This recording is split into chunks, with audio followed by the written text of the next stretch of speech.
9 ऑगस्टचे भाषण म्हणजे आदिवासी दिनानिमित्त भाषण. आजच्या या आनंदी कार्यक्रमाला आलेल्या सर्व मान्यवरांना माझा नमस्कार. माझे नाव देवांशे आहे. मी जिल्हा परिषद बोरधर शाळेत इयत्ता 3मध्ये शिकते.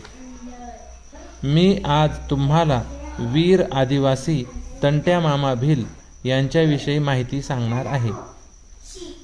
ते तुम्ही शांतपणे ऐकावे ही नम्र विनंती. तंट्या मामा भिल यांचे नाव ऐकताच इंग्रज थरथर कापायचे. त्यांचा जन्म मध्य प्रदेशातील खांडवा जिल्ह्यात झाला. ते भिल्ल समाजाचे होते. त्यांच्या वडिलांचे नाव भावसिंग होते. त्यांच्या घरी खूप गरिबी असल्यामुळे त्यांनी शिक्षण घेतले नाही, पण ते फार चतुर होते. ते मोठे झाल्यावर त्यांनी अनेक इंग्रजांना मारले. इंग्रज त्यांचे नाव घ्यायलाही घाबरत असत.